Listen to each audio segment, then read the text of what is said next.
একের পর এক সব জায়গায় বলে যে আইএসএফ বলে ভাঙড়ে কিছু নেই বা পশ্চিমবাংলায় কিছু নেই।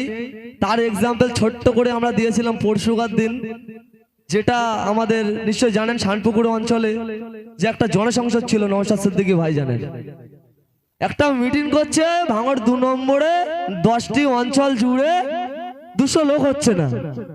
200 লোক আমরা দেখিনি, একটা প্রোগ্রাম করছে, আবার বড় বড় কথা। এমনকি আমরা দেখেছি যে বাইরে বাইরে থেকে যে ক্যানিং পূর্বে বাসন্তী মিনাকা থেকে যেভাবে এই নটরিয়াস ক্রিমিনাল টাকা দিয়ে বিরিয়ানি দিয়ে যেভাবে লোক আনে, আমাদের নওশাদ সিদ্দিকী ওই রকম টাকা বিরিয়ানি পয়সা দিয়ে ডাকতে হয় না, নওশাদ সিদ্দিকী ডাকে এবং নওশাদ সিদ্দিকীর ভালোবাসায় মানুষ সব ছুটে আসে। আইএসএফ জিন্দাবাদ, আইএসএফ জিন্দাবাদ, জাভেদ ভাই ওয়েলকাম, জামির ভাই ওয়েলকাম, ইনকলাব ইনকলাব, অধিকার সভা অধিকার সভা অধিকার সভা। ধন্যবাদ আমাদের প্রাণগঞ্জ অঞ্চলের নেতৃত্ব রাহুল ভাইকে তার মূল্যবান বক্তব্য বলে কদিন খুঁজে পাওয়া যাচ্ছিল। আপনারা নিশ্চয় জানেন যখন রাজ্জাক মার্ডার হয় তারপরে ওই যে নটরিয়াস ক্রিমিনালটার পাশে পাশে ঘুরে বেড়াতো, হাত দিয়ে অটোমেটিক সাইড করে রেখেছিল। আবার রিসেন্টলি দেখতে পাচ্ছি টুমটাম আসছে। ব্যাপারটা হলো এত দূর যে রাজ্জাক খুন হয়েছে, রাজ্জাকের ফ্যামিলি ভাইজানের সঙ্গে যোগাযোগ করেছে এবং কি ভাইজান বলেছে যদি তুমি সিবিআই করতে চাও আমাদের সঙ্গে বলো, এর সেই জায়গায় ছাড়বো।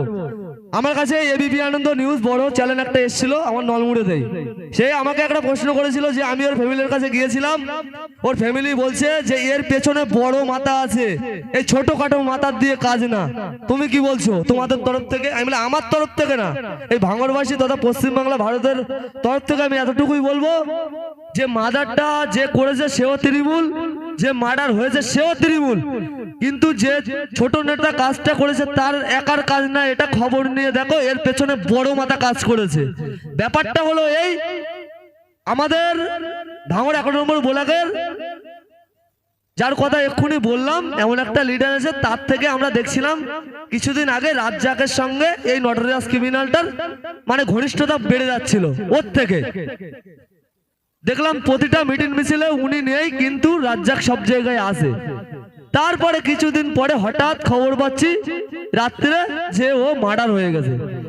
বাস্তব কথা, এটা পুরো আইএসএফদের ফাঁসানোর চক্রান্ত করেছিল, কিন্তু ফাঁসাতে পারিনি, সবই ওপরওয়ালার ইচ্ছা। তারপরে এতটুকু বলবো যে যদি কলকাতা পুলিশ এখনো কলকাতা সিপি বা যদি সিবিআই এর হাতে যায়, যদি তদন্ত করে, কিন্তু এর পিছনে পাক্কা মাল আছে, পাক্কা মাল ধরা পড়বে। কিন্তু সেই জন্য আমরা এখনো পর্যন্ত আমাদের দিক দিয়ে, কারণ আমাদের বলে যে আইএসএফ করেছে আইএসএফ করেছে, আমরাও চাই কে করেছে আমরাও দেখবো, আইএসএফ কেমন করেছে সেটা আমরাও দেখবো, আপনারা তদন্ত করুন। এখনো পর্যন্ত দেখলাম 8 জন ছিল, আর একজন ফের অ্যারেস্ট হয়েছে, কোথায় পালিয়েছিল সেখান থেকে ধরে এনেছে। শুনলাম নাকি অস্ত্র সহযোগিতা, মানে অস্ত্র যে অস্ত্র দিয়ে খুনটা করেছে সেই অস্ত্রটা দিয়ে সহযোগিতা করেছিল, তাকে অ্যারেস্ট করেছে। আমরা আরো চাই আরো তদন্ত করুক, এর পেছনে আরো কে কে আছে, কোন মাথা আছে সেও ধরা পড়ুক। কারণ নেক্সট টাইম 26-এর আগে আমরা দেখেছি ঘটপুকুর প্রোগ্রাম করছিল, তখন বলেছে কি যে যদি 26-এ ভোটের আগে আমাদের 5টে ছেলে শহীদ হবে কিন্তু ভাঙড় জিতবো। কিন্তু আমরাও সেই উদ্দেশ্যে কলকাতা পুলিশ বা কলকাতা সিপিকে আমরা বলতে চাই, উনি যে কথাটা বলেছে যদি তার আগে এরকম নিষ্কর্ষ ঘটনা, এরকম যদি দুর্ঘটনা কোনো ঘটে, তার জন্য দায়ভার কিন্তু ওই নটরিয়াস ক্রিমিনালটা হতে হবে।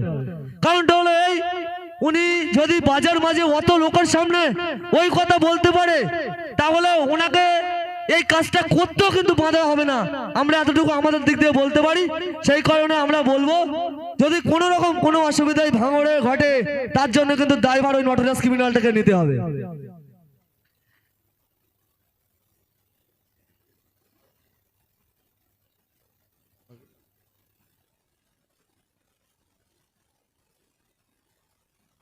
আপনারা নিশ্চয় জানেন আমাদের যে রাজ্যের সদস্য যারা আসবেন এখানে, রাজ্য স্তরের সদস্য, তারা রাস্তায় আছে, অনেক দূরে বাড়ি, তো সেই কারণে একটু অসুবিধা হচ্ছে। কিছুক্ষণের মধ্যেই চলে আসবেন, আপনারা একটু ভালোভাবে বসুন, কিছুক্ষণের মধ্যে চলে আসবেন। আর যে কথাটা বলবো বলে আমি দেখবেন সোশ্যাল মিডিয়ায় অনেক কিছুই বলি, স্টেজে উঠি কিন্তু খুবই কম। সেই কারণে ব্যাপারটা হলো এই,